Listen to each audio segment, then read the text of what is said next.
तेरी इबादत करते और अल्लाह सिर्फ तेरे से मदद मांगते। जेलम, मैं आज आपके जज्बा और जुनून देख के आपका दिल से शुक्रिया अदा करता हूं। खास तौर पे जिस तरह आज हमारी ख्वातीन निकली हैं, मैं आपको सलाम पेश करता हूं। और मैं देख रहा हूं कि बच्चे भी हैं, क्योंकि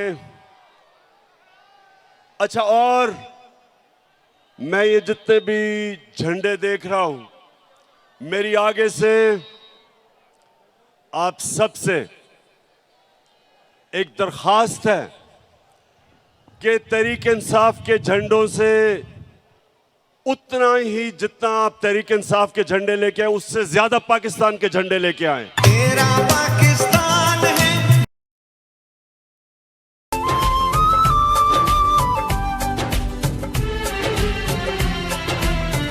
मेरे पाकिस्तानियों, ये एक मुल्क की जिंदगी में बहुत कम ऐसे होता है कि सारी कौम इकट्ठी हो जाती है, सारी कौम फैसला करती है, सारी कौम फैसला करती है कि हमने अपनी आजादी की जंग लड़नी है। जिधर जिधर मैं गया हूं, मैंने कभी इतने बड़े जलसे नहीं देखे। मैं जेलम पहले भी आया, लेकिन मैंने कभी जेलम में ऐसा जलसा नहीं देखा।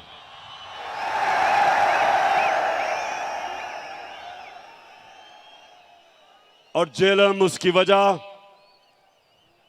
कि अल्लाह ने हमारे पे खास करम किया है।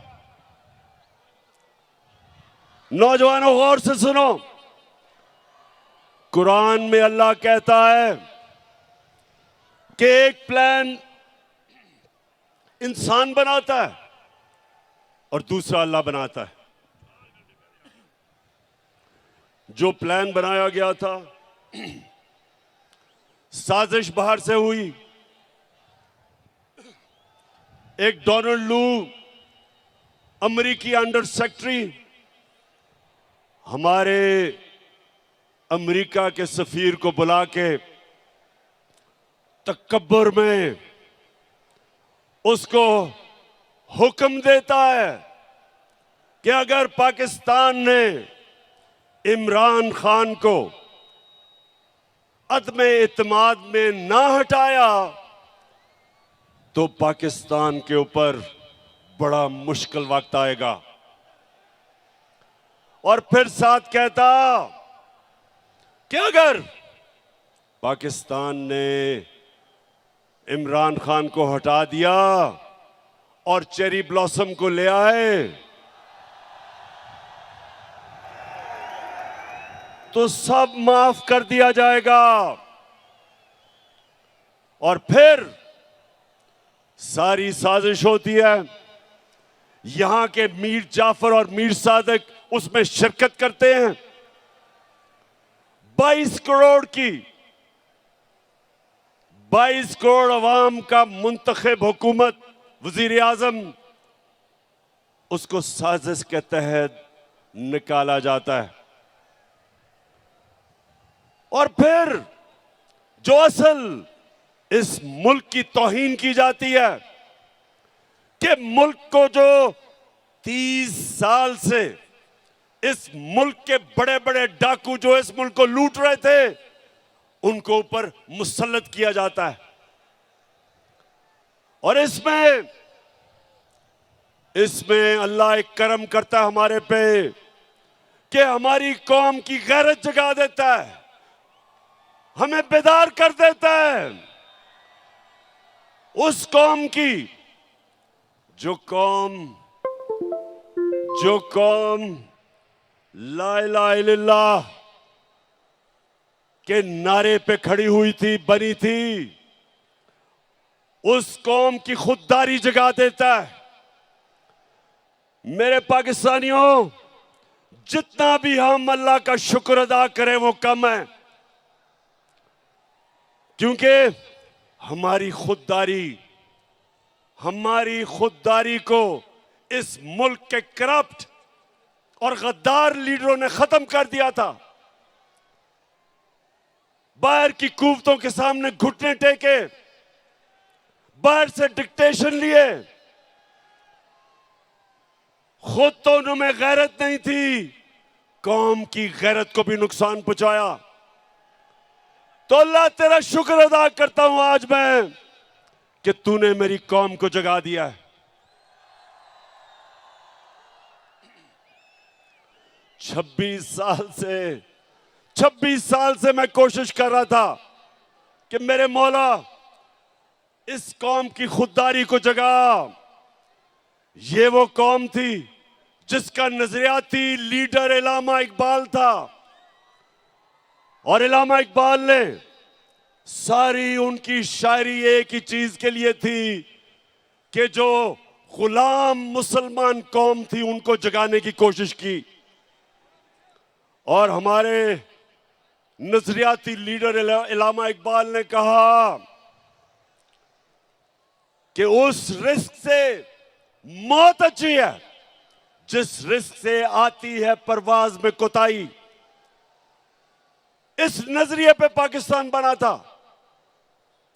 और ला इलाहा इल्लल्लाह, ए अल्लाह तेरे सिवा हम किसी के सामने नहीं झुकते। तो जब बैरूनी साजिश के तहत चेरी ब्लॉसम बूट पॉलिश को ऊपर बिठाया तो कौम जाग गई। और आज मैं देख रहा हूं कि पाकिस्तान को एक कौम बनते हुए, ये बड़ा करम है अल्लाह का।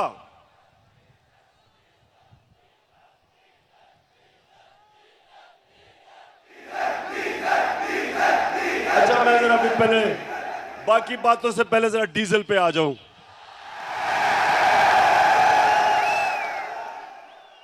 अच्छा जरा सुने, फजल रहमान भी, अब उसकी भी जमात इन सारे चोरों के पलंदे में ये सारे इक्तदार में आ गए हैं, बंदर बांट हो रही है। अब ये मैंने सोचा कि फजल रहमान तो बड़ा दीनी आदमी है, तो वो आके कोई तालीम की, एजुकेशन की मिनिस्ट्री संभालेगा। उसने एजुकेशन की मिनिस्ट्री नहीं संभाली, उसने कम्युनिकेशन की मिनिस्ट्री संभाली है, जिसके अंदर एनएच है, जिसमें सड़कें बनेगी और जिसमें पैसा बनेगा।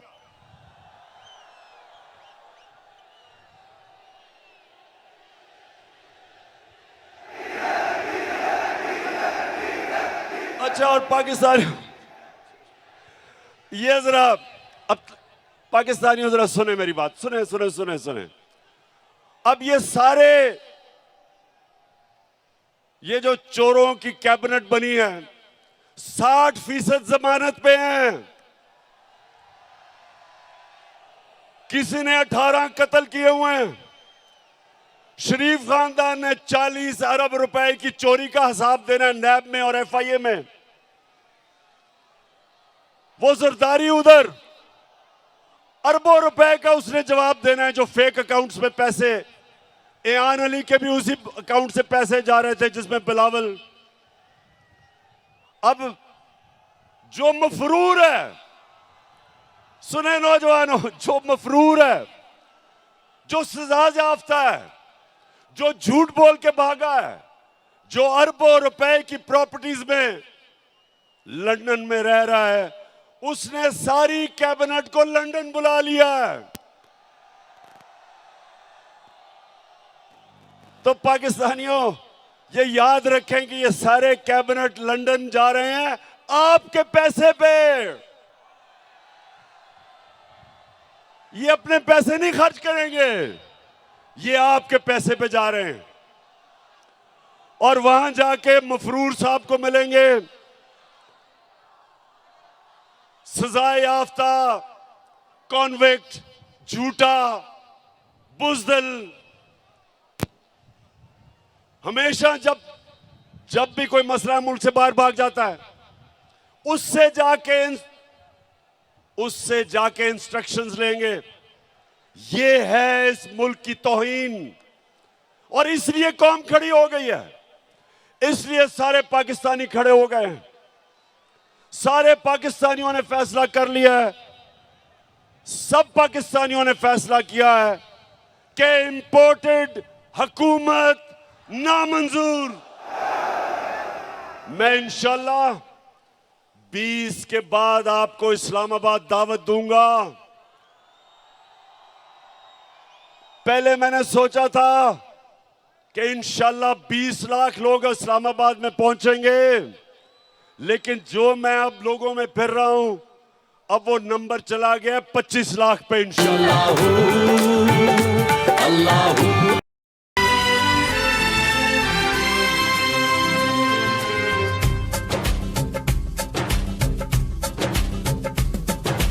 हक हर एक हकदार को दो, काम हर एक बेकार को दो। हक हर एक हकदार को दो। ब्लॉसम कौन है? शायद बच्चों को नहीं पता चेरी ब्लॉसम कौन है। ये वो है कि इसका बड़ा भाई नवाज शरीफ और उसकी बेटी वो फौज को बुरा भला कहते हैं और ये बूट पॉलिश करता है। इन्होंने बड़ा अच्छा एक कॉम्बिनेशन बनाया हुआ है, इनकी पार्टनरशिप है। और बड़ा भाई भी क्योंकि बड़ा बुज़दिल है, वो जब मुल्क से बाहर जाता है तो फौज को बुरा भला कहता है और छोटा भाई जूते पॉलिश करता है। तो ये दोनों इसने कोई कल इसने तकरीर की, जरा सुने। कहता कि इमरान खान फौज के बड़े खिलाफ बातें कर रहे हैं, हम इजाजत नहीं देंगे। शहबाज शरीफ, शर्म करो, कुछ तो शर्म करो। तुम वो हो जो मैं मीर जाफर का कहता हूं, तुम हो वो मीर जाफर। मीर जाफर वो था जब उसने सिराजुद्दौला जो मुगलों का गवर्नर था, जब अंग्रेजों के खिलाफ वो लड़ा था, मीर जाफर ने उससे गद्दारी की और फिर अंग्रेजों ने मीर जाफर को ऊपर बिठाया, जिस तरह अमेरिकनों ने शहबाज शरीफ को ऊपर बिठाया। तुम हो मीर जाफर। और तुम्हारे इर्द गिर्द वो जो आसिफ जरदारी है, आसिफ जरदारी तुम्हारा तो मैं ये कहूंगा कि जब गीदड़ की मौत आती है तो शहर की तरफ भागता है। मैं इंशाल्लाह सिंध आ रहा हूं और मैं अपनी कौम के सामने वादा कर रहा हूं कि सिंध को मैंने आसिफ जरदारी से आजाद करवाना है। जो सिंध के लोगों के ऊपर ये जुल्म कर रहा है, आसिफ जरदारी, तुम और वो जो तुम्हारा बेटा है, तैयार हो जाओ, मैं आ रहा हूं सिंध। जो तुमने सिंध को लूटा है, लॉन्चों के अंदर जहाजों में भर भर के डॉलर्स तुमने दुबई भेजे हैं, मैं सब जानता हूं। तुमने जो पाकिस्तान से बाहर पैसा भेजा है, ये जो तुम आप आ गए ऊपर, मैंने तुम्हें कहा था कि मैं जब इक्तदार से निकलूंगा मैं ज्यादा खतरनाक बनूंगा तुम्हारे लिए। उधर तो मैं बंद था, ऑफिस में सारा दिन काम, वजन भी मेरा बढ़ गया, तो मैं तो इंतजार कर रहा था कि मैं अपनी आवाम के बीच में आऊं। और मैं अल्लाह का शुक्र अदा करता हूं कि जिस तरह मेरी आवाम मेरे साथ खड़ी हुई है, अल्लाह तेरा लाख लाख शुक्र है।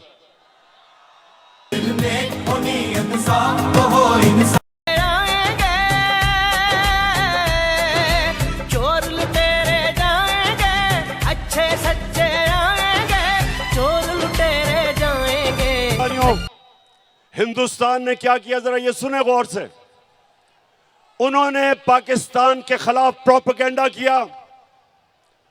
उन्होंने 600 जाली उन्होंने मीडिया हाउसेस दुनिया में बनाए और पाकिस्तान के खिलाफ प्रोपेगेंडा किया। इसको EU डिसइंफॉर्मेशन लैब कहते हैं। और आपको पता है कि उन्होंने किसको बाहर से प्रोपेगेंडा में किसको निशाना बनाया? एक थी पाकिस्तान की फौज और दूसरा था इमरान खान। हिंदुस्तान ने क्यों पाकिस्तानी फौज और इमरान खान को निशाना बनाया?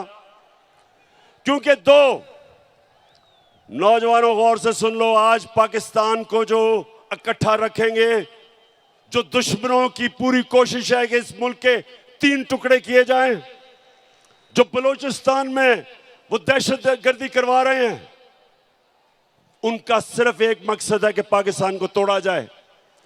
एक पाकिस्तान की फौज इस मुल्क को इकट्ठा रख रही है और दूसरा तहरीक इंसाफ, जो सारे पाकिस्तान की फेडरल पार्टी है, जो सारे पाकिस्तान की पार्टी है, और वो चाहते हैं इमरान खान और फौज के खिलाफ।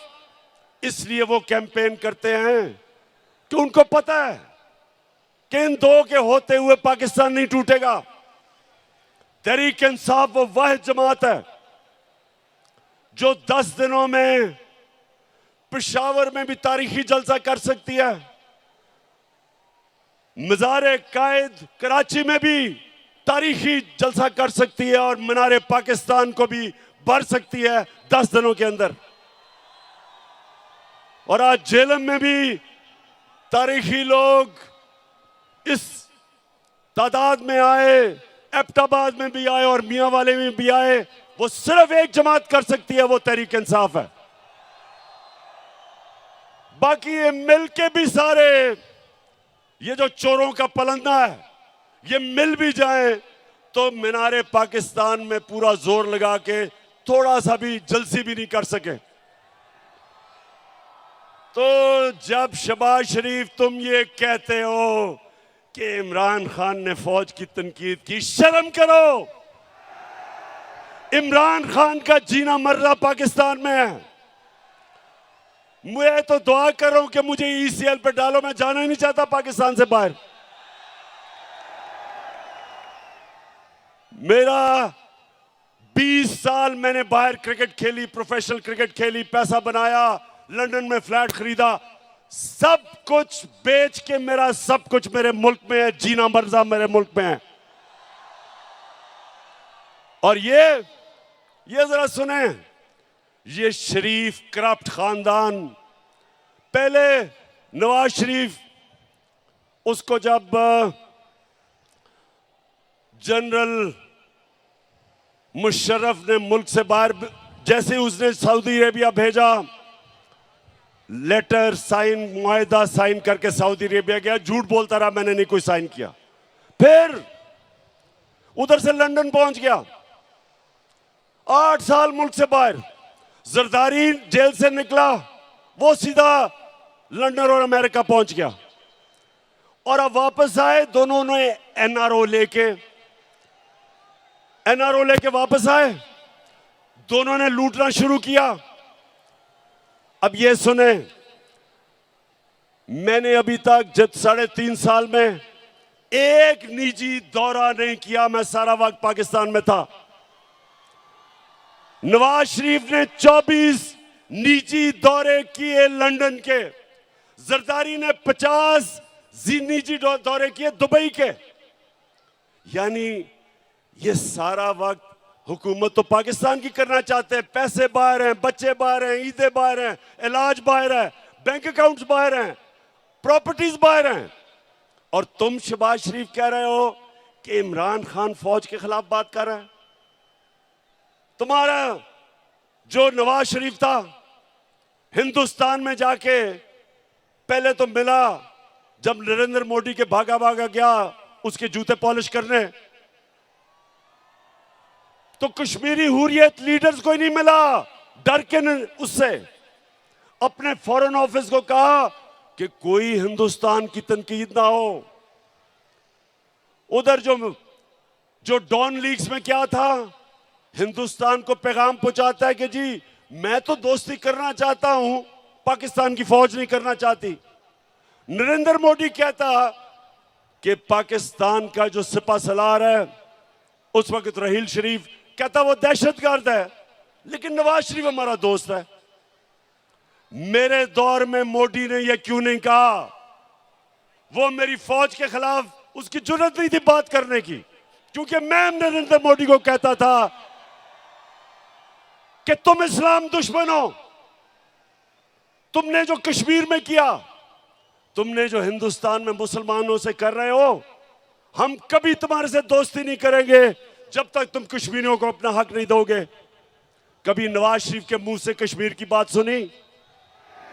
कभी शहबाज शरीफ के नाम से बात सुनी? आते साथ ही कि हम तो जी नरेंद्र मोदी से दोस्ती करना चाहते हैं। तुम इसलिए करना चाहते हो कि जो तुम्हें लेके आया उन्होंने हुक्म दिया दोस्ती करने का। मैं जब रूस गया, मैंने रूस के सदर से बात की कि यहां महंगाई है, तेल की कीमत बहुत ऊपर चली गई है, हमने अपने लोगों को रिलीफ देना है। 30% कम पे तेल हमें वो बेचने के लिए रूस तैयार हो गया था। 30% गंदम कम कीमत पे हमें देने के लिए तैयार हो गया था। क्या शहबाज शरीफ तुम्हारी जुर्रत है कि तुम रूस से आज बात करो और 30% कम तेल खरीदो? आपको पहले जाके इजाजत लेनी पड़ेगी उन लोगों से जो लेके आए हो। आपको उनको बूट पॉलिश करने पड़ेंगे चेरी ब्लॉसम लगा के, और फिर इजाजत मांगनी होगी जो नहीं मिलेगी आपको। हिंदुस्तान अमेरिका का स्ट्रेटेजिक एलाय है, वो रूस से सस्ता तेल खरीद रहे हैं, वो रूस से हथियार खरीद रहे हैं। तो अमेरिकन हिंदुस्तान को कुछ नहीं कहते, क्योंकि उनकी फॉरेन पॉलिसी आजाद थी, अपने लोगों के लिए थी। हमारा ये मसला है मेरे गैरतमंद पाकिस्तानियों, हमारा मसला ये रहा है कि हुक्मरान वो रहे जिन्होंने मुल्क से बाहर पैसा लेके गए, पैसे के गुलाम, कभी अपनी अवाम के लिए खड़े नहीं हुए। एक जुल्फिकार अली भुट्टो खड़ा हुआ था, उसके खिलाफ भी साजिश हुई थी, मुदाखलत हुई थी और उसको फांसी चढ़ाई गई थी। और उसके खिलाफ कौन लोग निकले थे? यही वो जो कि नवाज शरीफ की तब पहले पार्टी थी, फजल रहमान की जो पार्टी थी, ये लोग निकले थे। ये उस साजिश का हिस्सा थे जिसमें जुल्फिकार अली भुट्टो को गिराया गया और फांसी दी गई।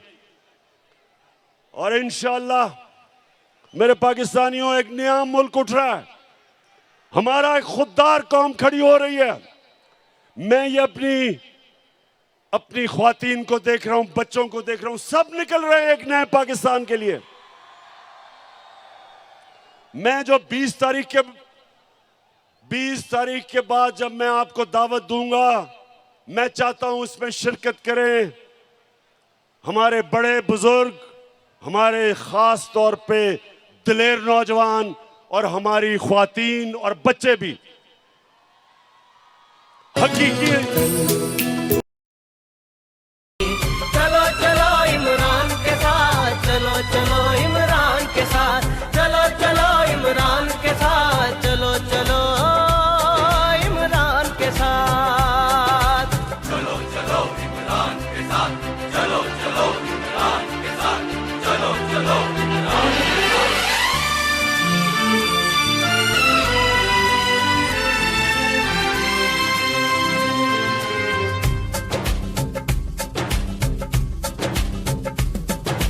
हक हर एक हकदार को दो, काम हर एक बेकार को दो।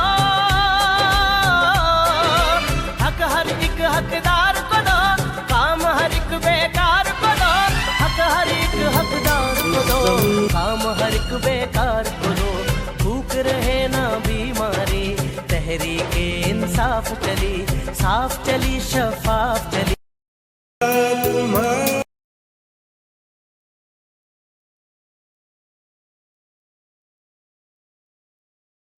पाकिस्तानियों, मैं अब अपनी आखिरी बातें करने लगा हूं, जरा गौर से सुनना है आपने।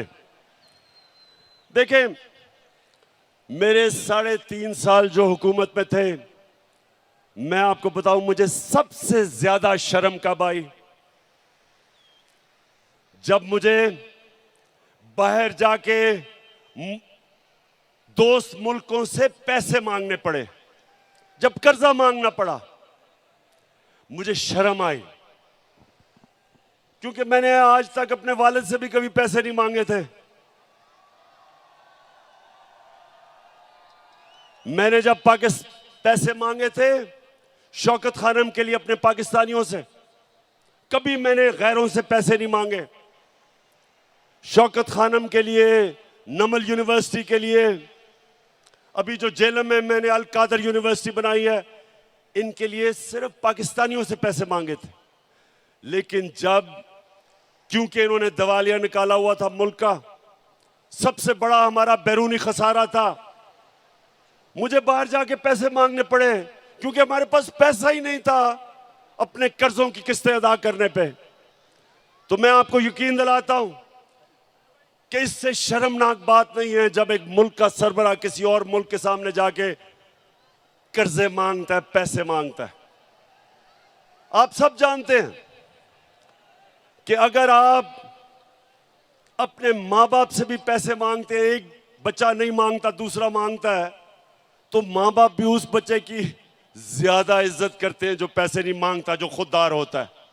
मां बाप भी तो सोचे कि गैरों के सामने हाथ फैलाना। तो ये जब चेरी ब्लॉसम ने कहा कि जी हम तो बेकारी हैं और गुलाम हैं, और एक और इनके रंगबाज सियालकोट से कहता कि जी हम तो लाइफ सपोर्ट मशीन पे हैं, मेरा सवाल है किसने हमें मकरूज किया? 30 साल से ये दो खानदान इस मुल्क के ऊपर हुकूमत कर रहे हैं। 30 साल से, 30 साल में ये अरबोपति बन गए, इनके बार प्रॉपर्टीज, फ्लैट्स, जायदादें, ऑफशोर अकाउंट्स, और मुल्क को मकरूज कर दिया। मैं तो सिर्फ 3.5 साल हुकूमत की है। तो सवाल मैं ये पूछता हूं कि जब कहते हो कि बेकारी हैं तो हमें तो गुलामी करनी पड़ती है, हमें बेकारी बनाया किसने? किसने इस मुल्क से पैसा चोरी करके बाहर लेके गए? वो लोग जो हमारे मेहनतकश पाकिस्तानी 14-14, 18-18 घंटे काम करके इस मुल्क में पैसा भेजते हैं, रेमिटेंसेस भेजते हैं, वो मेहनतकश के खून पसीने पे आज हमारा मुल्क चल रहा है। और ये डाकू यहां से मनी लॉन्ड्रिंग, पैसा चोरी करके मुल्क पैसा बाहर भेजते हैं। तो बेकारी बनाया किसने? आपने। और कौन इससे मुल्क को निकालेगा? मैं आपको आज ये कह रहा हूं कि जिस तरह हम एक कौम बनते जा रहे हैं, एक कौम के लिए कोई चीज नामुमकिन नहीं होती। जब कौम इकट्ठी हो जाती है वो सब कुछ कर सकती है। जब जलजला आया, जब फ्लड आया पाकिस्तान में 2010 में, अरबों अरबों डॉलर्स का नुकसान था। सारी कौम इकट्ठी हुई, बैरून मुल्क पाकिस्तानी सब मिलके सब ने उसका मुकाबला किया और हमने अपने आप को खड़ा कर लिया अपने पैर पे। इसी तरह जिस तरह अब हम कौम बन रहे हैं, मुझे कोई शक नहीं कि पाकिस्तानी जिस तरह जब उनको ये पता चल गया कि उनका टैक्स उनके ऊपर खर्च होगा, ये कैबिनेट जा रही है एक मफरूर से मिलने आपके खर्चे के ऊपर। मैंने कभी अपनी कौम का पैसा फजूल खर्च ना अपने ऊपर करने दिया, ना इस तरह खर्च करने दिया। और जब कौम को यह यकीन हो जाएगा हम कौम बन जाएंगे, हम टैक्स भी इकट्ठे करेंगे, हम अपने कर्जे भी दे देंगे, हमारे पास इतना पैसा होगा कि हम अपने बच्चों की तालीम, स्कूलों पे, यूनिवर्सिटीज पे हम इस मुल्क को खड़ा करेंगे। और वो तब होगा जिस तरह अब हम कौम बन रहे हैं। और मैं इसलिए आज जेलम आया था, अल्लाह का शुक्र अदा करना कि मेरे अल्लाह आपने मेरी कौम को जगा दिया, बेदार कर दिया, शऊर पैदा कर दिया, खुददार बना दिया, कौम की गैरत को जगा दिया। और इंशाअल्लाह 20 के बाद जब मैं आपको कॉल दूंगा, एक हमारी डिमांड होगी, इलेक्शंस करवाओ और इंपोर्टेड हुकूमत नामंजूर। पाकिस्तान